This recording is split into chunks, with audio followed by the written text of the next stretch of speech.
How's it going, lads? Nadamoor back again with another pickups video. This is kind of my last one for a little while, hopefully.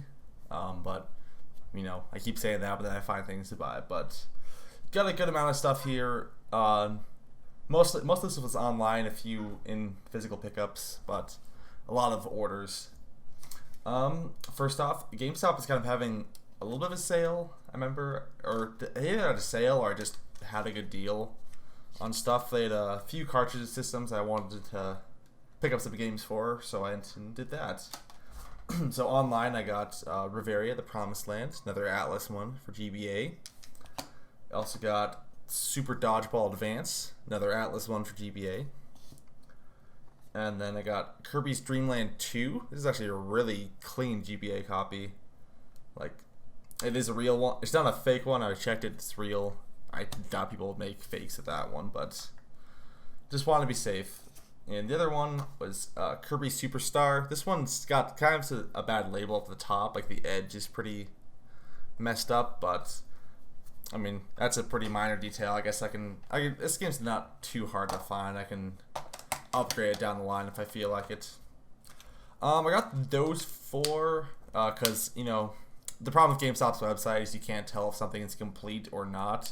So if you're going for since I'm going for just loose cartridges, I don't really care about getting like the cardboard boxes for all of them because I don't have the space or the money for that. Then I usually go with those. But when I had them in the cart, basically they have free shipping if you get over 50. And I was so close that basically I could either pay for the shipping or pay for a new game, and it would be the same cost. So I picked up a DS game because there wasn't any other more cartridge games, and unfortunately it came loose, but I can do the same thing, find it complete later and sell this one off, or maybe just find a loose case. But it is a Rondo of Swords on DS, another Atlas one. So yeah, those are all from GameStop's website. Bummer about the DS copy, but it's always a gamble, and at the point, like I said, it was basically I either pay shipping or I pick another game and pay for that. So obviously, I'll get the game. As far as in-store purchases, GameStop is doing their a pretty big deal where if you trade in a game, then it has at least worth at least $2 in credit. You got an extra 5 credit on top of that, which meant there's a lot of games that, you know, we're kind of just hit that bare minimum of $2, and these are games that I found at thrift stores and Goodwills and pawn shops for like $1 or $2 or $3. So I spent all weekend just going around picking those up and then trading it in.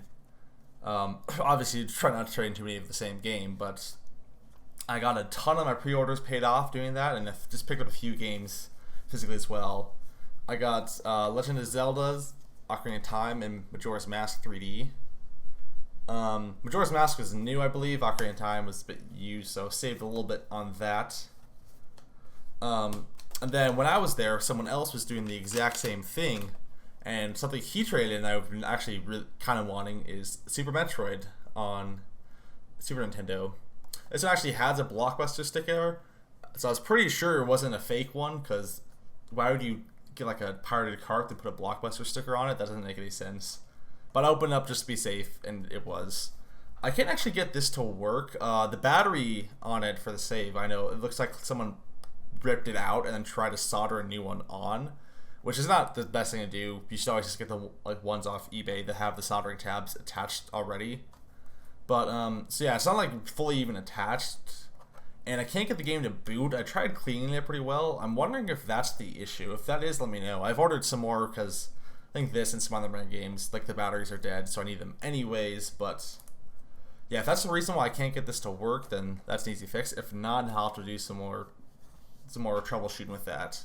But yeah, no, it's weird to see someone trade in like that good of an old game to GameStop. I guess he just knew that Snow Day was closing down in town, and that's the retro store that most people would take that. So that is the GameStop stuff. I only got one game off Mercari this time. Or no, actually, this was off eBay, not Mercari. And that was Catherine for $360. I already have this one on PS3, but wanted to kind of get both of them. They have like different covers at least, which is kind of cool.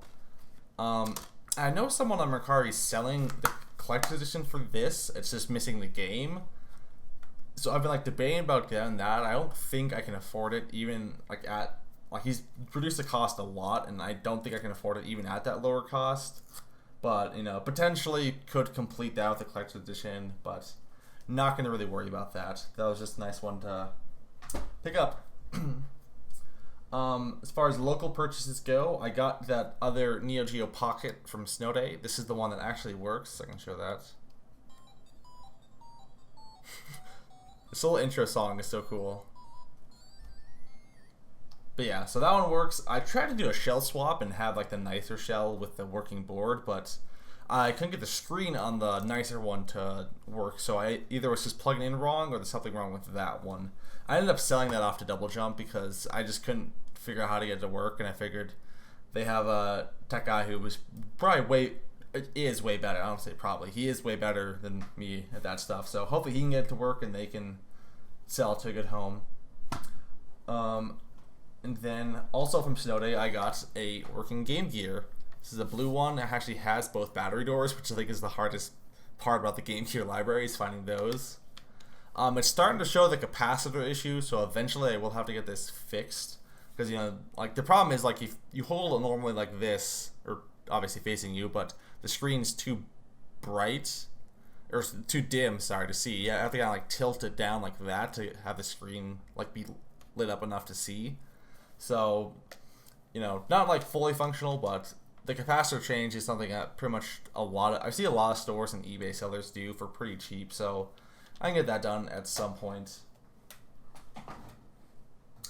I also ordered some cables I've been needing to order for a long time. I think I mentioned this before, but I have the open source scan converter for my setup, which allows you to hook up components, VGA, and SCART inputs to upscale the image and, you know, get like the better quality of output you get to your TV, the better it's going to look, obviously.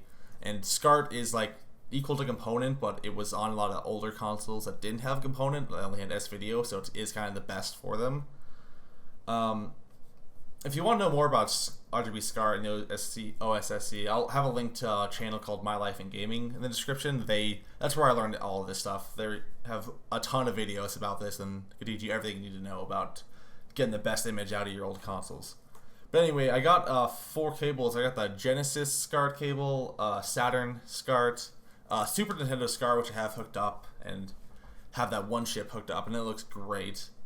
They also ordered the Genesis 2 to 32X patch cable, because there's a lot of cheap ones on eBay, but I figure with that, it is still like video signal. I think they want to get like a higher quality one just to make sure that still looks good. I'm still debating about hooking that up because it's going to require 2 or 3 power inputs, and that might just be a bit too much for my current setup. I could make it work, but it would be hard to fit. So we'll see about that. The Saturn also I don't have a game for, so that's going to still stay up there, but nice to pick those up. I still need a SCART cable for PlayStation 1, and eventually I'll need one for an NES if I do go that route, but other than that, I have everything needed to hook up all my consoles eventually. And then one last order is from Double Jump. Since I was trying to test those Neo Geo boxes, I wanted to get the game, and I know they had some. So I just kind of grabbed the cheapest game they had for it, because I don't know what I really want for the library, but I just wanted a game to at least play and test on them. So I got the King of Fighters R2, is what that one's called, I believe. They sent this nice little protective case, which is awesome. It works good. It's a 2-button fighter, which, you know, aren't usually that great, but it seems fun. Like the little bit of it I've played, it's been good. And actually, Double Jump had something else going on that I jumped on. They got like a whole bunch of plushes in and other like vintage toys recently, and I decided to buy up a few from them. And I got every Luigi one. There's like a cat Luigi from 3D World, just some one, 2D pixel one, and a baby Luigi. Those are all going to go back there on my little Luigi piano. It's not even my piano, it's my fiance's, but that's kind of where all my Luigi stuff is just ending up. So that was awesome of them to send those. Thank you again, Abby and Cooper. But yeah, so that's been my gaming pickups, and I guess a little bit extra.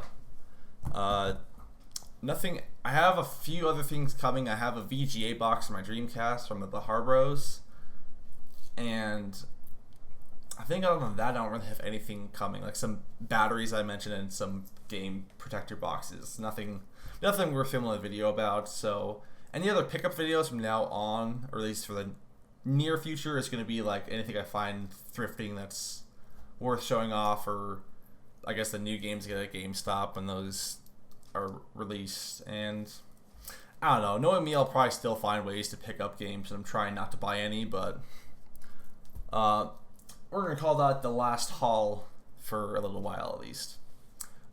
Thank you so much for watching, you guys. Leave a like if you did.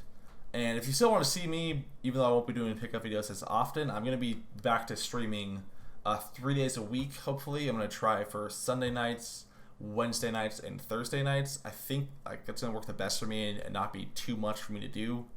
If I get back in the groove of it and I have extra time on the fourth day, but you can follow me at twitch.tv/Nadamoor.